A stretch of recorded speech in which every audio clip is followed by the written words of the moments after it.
You know, a lot of people, dare I say the word? Yeah, I will. A lot of people actually get afraid of end-of-the-year activities.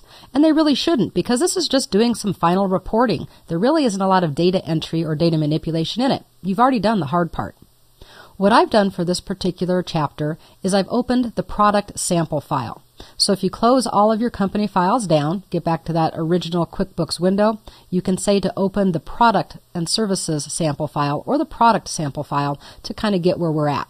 The reason I did that is I wanted to make sure we had a wide variety of transactions and things to work with. The file that we worked with throughout the class was a little limited in that area. Well, when people get afraid of doing end-of-the-year stuff, like I said, I'm not sure exactly why. It's all pretty easy. And we're going to start with some end-of-year employment reports. If you don't have employees, you probably don't have to worry about this, but it actually is pretty simple, so you can follow along even if you don't think you'll be using it. We access these, of course, by going to the Employees menu at the top of the screen. And then nicely enough, there is a whole section called Payroll Tax Forms and W-2s. We'll go ahead and give that little flyout that says Process Payroll Forms a click. Unless you have subscribed to some of Intuit's special features and programs, you're only going to have access to the federal form. That's okay, so we'll click OK. Now basically you're going to probably need one of two forms, either the 940, which is the annual federal unemployment FUTA tax return, or a 941, which is your employer's quarterly federal tax return. There may be a couple of other things, and of course if you have employees, you need to print out their W-2s. And there are some deadlines associated with these, so you need to learn what those are and make sure that you don't miss the deadline. Let's go ahead and select the 940 just as an example. And we'll put in a year. Let's put in 2010. And then we click OK. It's always going to remind us about downloading the latest payroll forms to make sure that we're up to date with everything, because they do change quite a bit and very often. And you saw a whole lot of windows flashing around there for just a second, and then you get your nice little form. It should have almost everything filled out that you need. You really just need to verify it. I can see that it has the EIN number, or the employer identification number, at the top. It takes you through a variety of different questions. If any of these amounts are appropriate, they will already be filled in. And when you get to the bottom of the form, you can click on Next. This is just stepping you through kind of an interview process. This is where you're actually going to fill in the form itself. The first part was just some questions about it. After you finish this particular interview, by clicking Next as many times as you need to, you'll see at the bottom that you can save and close it. You can save it as a PDF file, and or you can print it for your records. Depending on how you like to store things, one of these will be appropriate. I save everything that I do as a PDF file. That way it's electronic. I don't like having hard copies, so that's usually the button I choose. I'm going to go ahead and click Save and Close.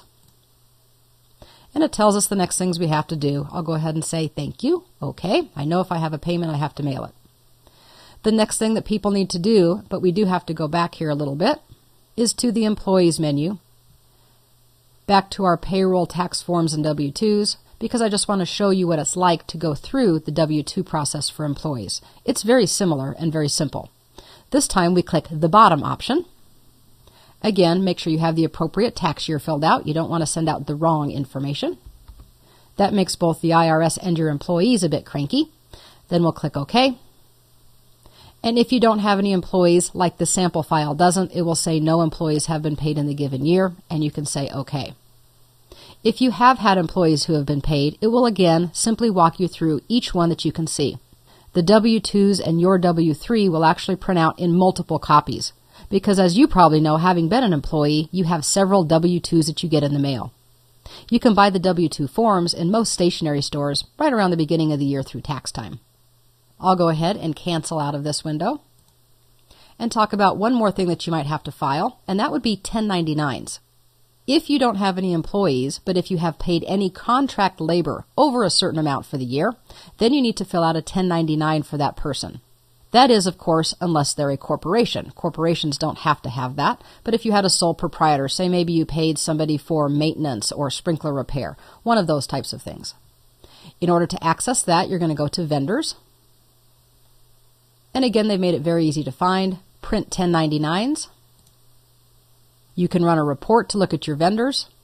You can map accounts if you need to set up your different things. and you can actually run a report as well as print your 1099s. We don't have any that we actually paid enough money to this year, so I'll just close out of this box. After you print all of your forms, after you run all your checks, after you've made sure that all the money that you've received is all accounted for, you're pretty much ready to close the books. You probably also have had an accountant maybe do kind of a sweep over your company file just to make sure everything looks right.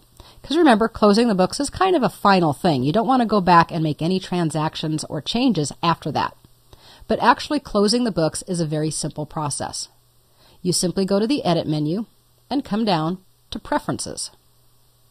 In the accounting category, the very first one on the left-hand side, you'll click Company Preferences, and at the bottom of the screen, you'll see the closing date and the last date the books were closed. In this case, it was the last of last year, which is great. Now we're going to change it to 12/31 of 2011. In this case, I just need to change one digit, so I'll actually just type that one in. And then you do need to create a password. The password is there because you don't want people to be able to open up the company file and make changes, but you do want to make sure that certain people, the administrator and maybe your accountant, can go in and modify those transactions if the need arises. I've gone ahead and kept the same passwords that were in here the first time. Please make sure that you write them down. Since it's about a year between times you come in here, maybe only a quarter, but in any event, a lot of time, you definitely want to remember what the password is. If you're like me, you have so many passwords running around in your head that if you don't write them down somewhere and keep them secure so nobody can find them, you might forget in the amount of time between closing books. At this point, you just say, OK. Even though that seems fairly simple, that really is all there is to it because you've been doing the work all along. Now you come in, print out some final forms, close the books for this period, and you're pretty much done. The next couple of things we're going to do are more about account maintenance rather than the accounting itself.